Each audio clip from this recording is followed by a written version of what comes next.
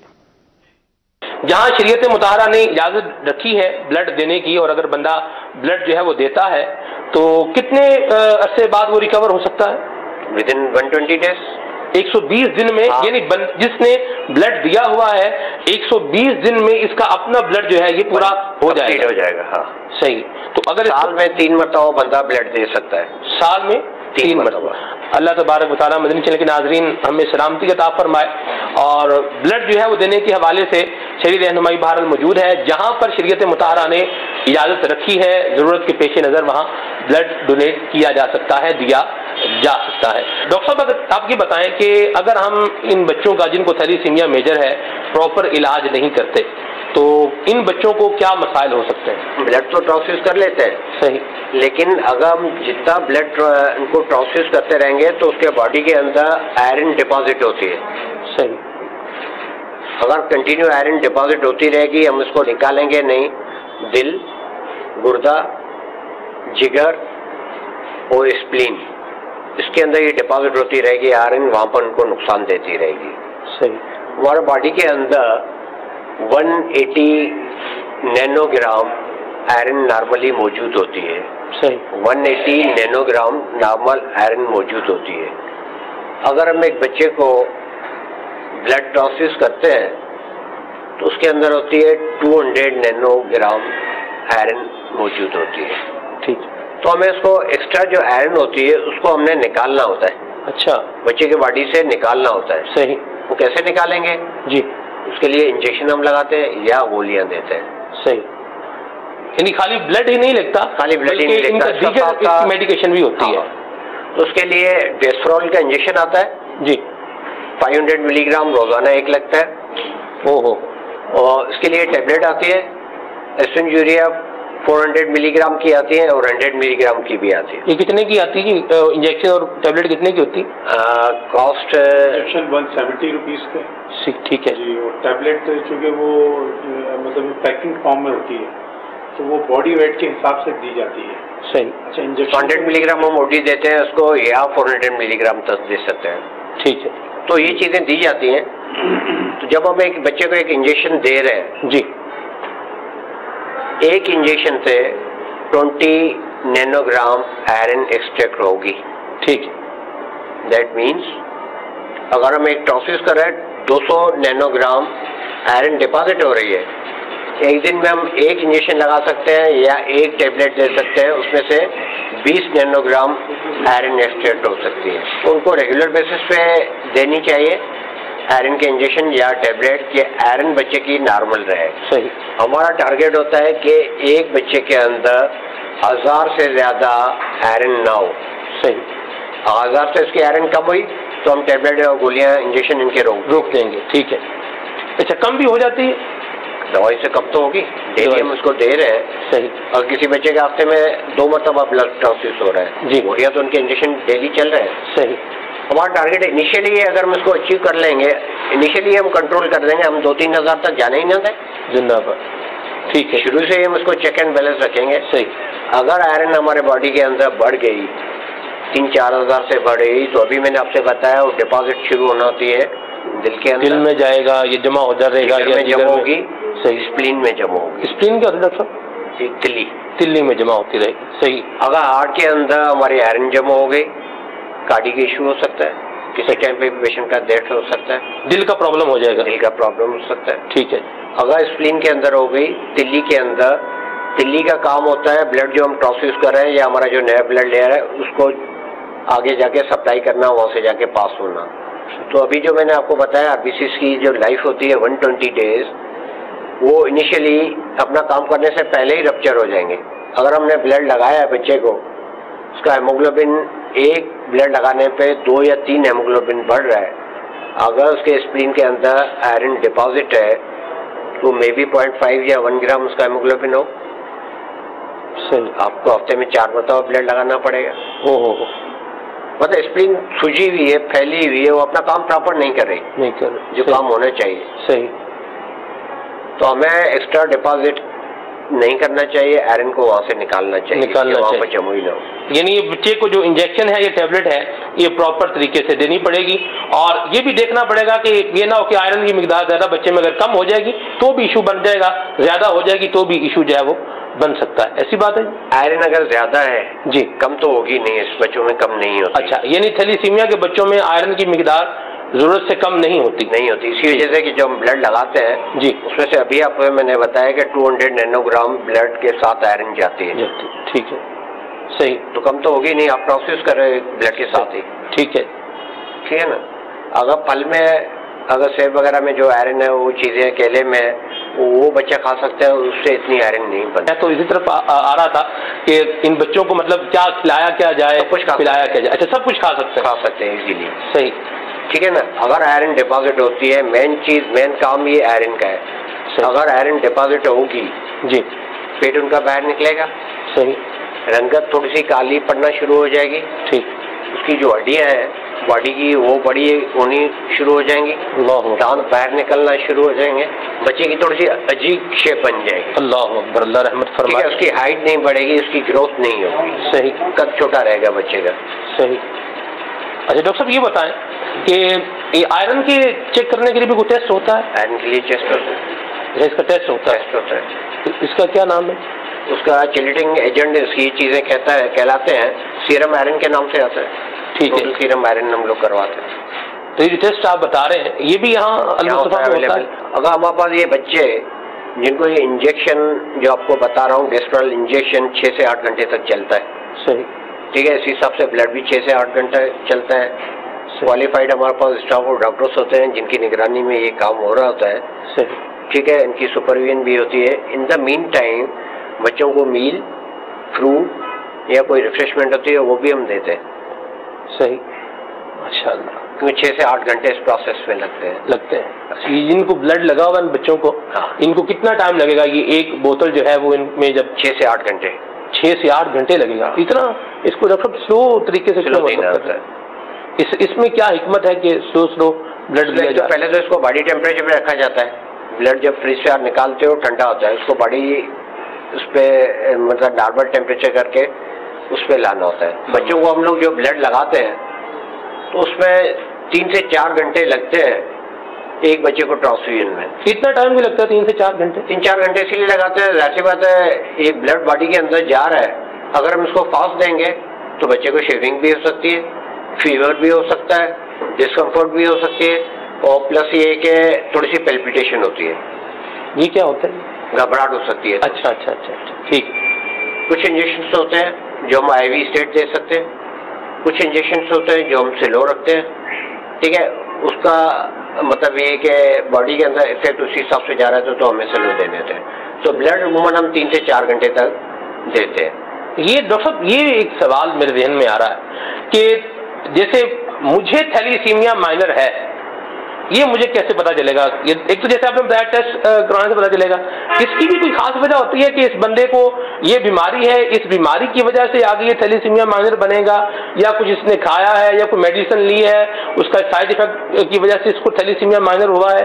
اس کی کیا وجوہات ہیں؟ یعنی مجھے اگر تھیلیسیمیا مائنر ہوگا جب آپ ٹیسٹ کرواؤ گے تو پتہ چلے گا. نہیں یہ ہوگا. تھیلیسیمیا مائنر کا پیشنٹ جو ہوتا ہے نارمل زندگی گزار سکتا ہے. ٹھیک ہے. ٹھیک ہے. اس کی کوئی وجوہات نہیں ہے, کوئی کمپلیکیشن نہیں ہوتی جس کی وجہ سے ہو. ٹھیک ہے. یہ باڈی کے اندر اللہ کی طرف سے مطلب یہ کہ جب ٹیسٹ کرواتے ہیں اس کی کوئی خاص ریزن نہیں ہے. میڈیکل میں 90% چیزوں کا پتہ نہیں ہے کہ یہ کیوں ہوتی ہے. صحیح. ایک نارمل بندہ ہے اس کو کینسر ہو جاتا ہے, کیا وجہ ہے؟ ایک ینگ چائلڈ ہے جس کو مطلب یہ کہ کارڈیک ایشو ہو جاتا ہے, کیا وجہ ہے؟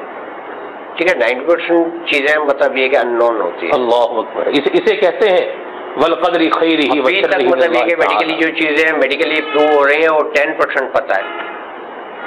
اللہ اکبر. یہ ہوتا ہے مدنی چینل کے ناظرین کہ بندے کو بعض اوقات پتہ نہیں بھی ہوتا اور بہت کچھ ہو جاتا ہے, اور یہ چیز مطلب یہ ہمیں بتاتی ہے کہ کوئی ذات ہے کہ جس کے قبضہ قدرت میں انسان جان ہے، انسان کی زندگی ہے، اور وہ ذات وحدہ لا شریک ہے، اللہ تبارک و تعالیٰ کی ذات ہے۔